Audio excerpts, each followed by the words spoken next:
Hi മക്കളെ, അപ്പോൾ നമ്മൾ കുറേ കാലമായിട്ട് എന്ന് വരും എന്ന് ചോദിച്ചുകൊണ്ടിരുന്ന ഒരു സംഭവം ഉണ്ടല്ലോ, നമ്മൾ NMMS എക്സാമിൻ്റെ റിസൾട്ട്. നമ്മൾ എക്സാമിൻ്റെ റിസൾട്ട് ഇതേ പബ്ലിഷ് ചെയ്തിട്ടുണ്ട്. സോ ഗൈസ്, വേറെ തിരിഞ്ഞുകളൊന്നും ഇല്ലാണ്ട് വേഗം പോവുക, നമ്മൾ റിസൾട്ട് അങ്ങോട്ട് ചെക്ക് ചെയ്യുക. അപ്പോൾ റിസൾട്ട് ചെക്ക് ചെയ്യേണ്ട സൈറ്റ് എന്ന് പറഞ്ഞാൽ www.nmmsc.kerala.gov.in ആണ്. പക്ഷേ ഇതൊന്നും തപ്പി നിങ്ങൾ സങ്കടപ്പെടണമെന്നില്ല. നമ്മൾ ഈ വീഡിയോക്ക് താഴെ ഡിസ്ക്രിപ്ഷൻ ബോക്സിൽ അല്ലെങ്കിൽ കമൻറ്റ് ബോക്സിൽ തന്നെ ഒരു പിൻ ചെയ്ത് വെച്ചിട്ടുണ്ടാവും. ആ ലിങ്കിൽ അങ്ങോട്ട് ക്ലിക്ക് ചെയ്യുക, നേരെ പോവുക, നിങ്ങൾ റിസൾട്ട് അങ്ങോട്ട് നോക്കുക. അങ്ങനെ നിങ്ങൾ പോകുന്ന സമയത്ത് അവർ നിങ്ങളോട് എന്ത് ചോദിക്കടാ, നിങ്ങളുടെ റോൾ നമ്പറും ഡേറ്റ് ഓഫ് ബർത്തും ചോദിക്കും. അപ്പോൾ നിങ്ങൾ എക്സാമിന് എഴുതിയിരുന്ന ആ റോൾ നമ്പർ ഓർമ്മയില്ലേ? ഇല്ലെങ്കിൽ ആ ക്വസ്റ്റ്യൻ പേപ്പർ ഒന്ന് തുറന്നു നോക്കിയാൽ മതി. ആ റോൾ നമ്പർ കൊടുക്കുക, ഡേറ്റ് ഓഫ് ബർത്ത് കൊടുക്കുക, നേരെ നെക്സ്റ്റ് അടിക്കുക. അപ്പോൾ നിങ്ങളുടെ റിസൾട്ട് അങ്ങോട്ട് വരും. ഇനി കിട്ടണോ ഇല്ലെന്ന് എങ്ങനെ മനസ്സിലാക്കുക? സിമ്പിളാ. അതിൽ രണ്ട് പ്രധാനപ്പെട്ട കോളങ്ങൾ ഉണ്ടാവും. ഒന്ന് ക്വാളിഫൈഡ് എന്നുള്ളൊരു കോളം ഉണ്ടായിരിക്കും, സ്കോളർഷിപ്പ് എലിജിബിലിറ്റി എന്നുള്ള കോളം ഉണ്ടായിരിക്കും. ഇതിൽ ഈ ക്വാളിഫൈഡ് എന്നുള്ള കോളത്തിൽ എസ് ആണെന്നുണ്ടെങ്കിൽ നിങ്ങൾ പരീക്ഷ പാസ്സായി, NMMS പാസ്സായി, അത്രേ ഉള്ളൂ. പക്ഷെ പൈസ കിട്ടുമോ? ഇല്ല. പൈസ ഉണ്ടെങ്കിൽ എന്താ വേണ്ടി? സ്കോളർഷിപ്പ് എലിജിബിലിറ്റി എന്നുള്ള കോളത്തിൽ എന്ത് വേണം? എസ് വേണം.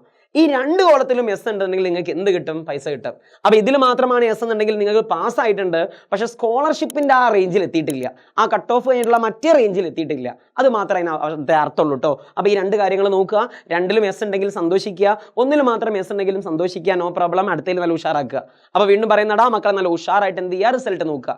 നിങ്ങൾക്ക് എക്സാമിൽ പാസ്സായിട്ടുണ്ടോ, സ്കോളർഷിപ്പ് കിട്ടിയിട്ടുണ്ടോ, അതിൻ്റെയൊക്കെ വിവരങ്ങൾ ഒന്നെങ്കിൽ ഈ വീഡിയോക്ക് താഴെ കമൻറ്റ് ചെയ്യുക. അതിനേക്കാൾ ഇമ്പോർട്ടൻസ് ഈ നമ്പറിൽ നിങ്ങൾ വാട്സപ്പ് ചെയ്യുക. നിങ്ങൾക്ക് എക്സാമിന് സ്കോളർഷിപ്പ് കിട്ടിയിട്ടുണ്ടെങ്കിൽ കിട്ടിയെന്ന് പറയാം, അല്ലെങ്കിൽ നിങ്ങൾക്ക് അതുമായി ബന്ധപ്പെട്ട മറ്റെന്തെങ്കിലും സംശയങ്ങൾ ഉണ്ടെന്നുണ്ടെങ്കിൽ, അല്ലെങ്കിൽ ഇതുമായി ബന്ധപ്പെട്ട ബാക്കിയുള്ള അപ്ഡേറ്റ്സ് ഒക്കെ നമ്മളെ കമ്മ്യൂണിറ്റിയിലാണ് എന്ത് ചെയ്യുക, ആഡ് ചെയ്യുക. സോ നമ്മളെ കമ്മ്യൂണിറ്റിയിൽ ജോയിൻ ചെയ്യാൻ വേണ്ടിയിട്ടും ഇതിനെ പറ്റിയുള്ള ബാക്കി കാര്യങ്ങൾ അറിയാൻ വേണ്ടിയിട്ടും നിങ്ങളുടെ റിസൾട്ടുകൾ ഞങ്ങൾക്ക് അറിയിക്കാൻ വേണ്ടിയിട്ടും ഒക്കെ നിങ്ങൾ ഉപയോഗിക്കേണ്ട വാട്സപ്പ് നമ്പർ ഏതാടാ? 8714443656. മാത്രമല്ല ഒരു കാര്യം കൂടി, നിങ്ങളിപ്പോൾ 8ാം ക്ലാസ് കഴിഞ്ഞില്ലേ? സോ ഇതിനെ പറ്റിയിട്ടുള്ള ബാക്കി അപ്ഡേറ്റ്സുകൾ എന്തെങ്കിലും വരികയാണെന്നുണ്ടെങ്കിൽ നമ്മളെ 9ാം ക്ലാസ്സിൻ്റെ യൂട്യൂബ് ചാനലായിരിക്കും വരിക.